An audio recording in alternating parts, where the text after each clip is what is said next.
I'll tell you, the par threes are going to be pretty special here this week, without a doubt. And it starts with the fourth hole. When you play one, which is a gimme par 5, it should be for the players. 2, 3, 3 should be a good opportunity. And then you get to the fourth hole of the first of all. If you start on the front, all of these par threes. And it's just a gorgeous view from the top of this tee, 229 yards, downhill about 9, and runoffs everywhere. But when you look, you got Lionel Richie's house to the right there, which will definitely take your breath away when you see that. It'll take your breath away, if I do say, all night long.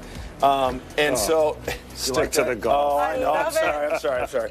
I couldn't help myself. So you can see this green. It's kind of there's a little tiny plateau up there, but you see the runoffs, and there's a little barrank over there to the right. If you pull a shot there, you have a chance to run it down, but if you pull it too much, you got that bunker, and you've got absolutely awful rough. You have to fly it all the way there. As this green goes, it's going to get really firm facts. It could play, actually, out of all of them, you said it could play the firmest all week, or the hardest. Because you have to have height, and you're going downhill. It's hard to be accurate. If you leave it short, it'll roll down in the front of that barranca as well. And the 7th hole now, the next one, after you play the 6th, which is a short par 4, it could play shorter than this hole, actually, the 6th hole. The 7th hole, you got 284 yards. Now, they're going to use that tee, but they're mainly going to use the 265-yard tee, from what I understand, that was created for this U.S. Open, and then 2 of the days, for sure. And then you got this long run-up. Now, this is why everybody's freaking out about the length of these par 3s.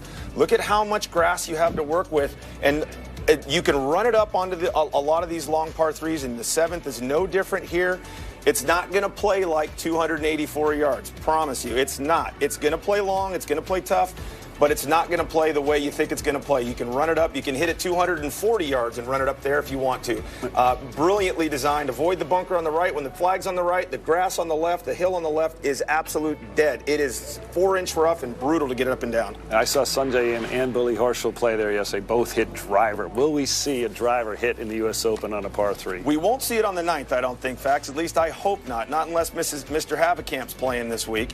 170 win, uphill, plus 5 yards on this one. It's one of the only uphill ones on this golf course. But a gorgeous green complex with falls off into both those bunkers. You want to avoid those because of grass, and especially the grass around those bunkers, that tall fescue, really thick-bladed grass, very difficult to chip out of.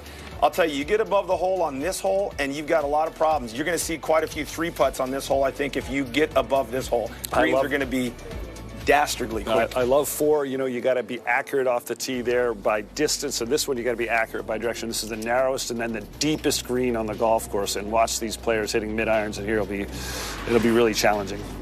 Then we go to the 11th, Fax. The 11th, though, this is the longest of the par 3s, 290 yards, but it plays 18 yards downhill. Again, they're long, but they're not going to play to their yardage. And again, you have another run-up that you can use with this little hillside, and it banks in. So George Thomas and Gil Hance, who redid the golf course and restored the golf course, gave the players a bail on the short left to be able to bounce it up. It is going to play firm. It is going to play fast. The USGA will have control of the water.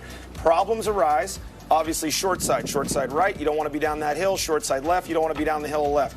Really, the shot is to really not get it past, I'd say, the front third of this green, or land it past the front third of this green, especially on the left-hand side. Way over there on the left-hand side of this green is no good. Only twice before in the U.S. Open history we've seen 5 par 3s on a golf course. St. Louis Country Club in 1947 was a Seth Rayner design. That 11th hole is a reverse for Dan, and Rayner McDonald did a lot of those. And this may be the best one, the shortest, Aaron. This is my favorite. I'm a sucker for short holes and for great short par 3s, and this is phenomenal. This is phenomenal design. This is creative. And this will test the players. That little front right hole location you see there in that finger, that's going to play, potentially they're going to put a flag down there, and it's going to play 75, 78, 80 yards max. And it is going to drive the players nuts, especially if the green's really firm. You hardly have any room to work with. And I'm telling you, if you've ever seen PGA Tour players be confused with a lob wedge, that will be the hole that will confuse them. And there is that graphic that Fax was alluding to. Only 2 prior, now 3 U.S. Opens with 5 par 3s, 1925 and 1947. It's taken a while to return to one of these layouts. It has, and I'll tell you, the greatest thing about these par 3s, and one of the things that I think is underrated about this design, and what was so potentially well thought out about this design, is that if we get a south-southwest wind every day, which is what we're slated to get, a south-southwest wind, every par 3 plays a different direction with the wind. There's not one, all 5 of them play a different direction, which I think is brilliant. Do you think that little sliver on the front of the 15th green that you just pointed out, the 80-yard shot, could that be the greatest sucker pin in the history of the United States Open? 100%. 100%. There's a little hump in the back there that, if you saw it on there, there's a little hump back there, like a little elephant burial ground.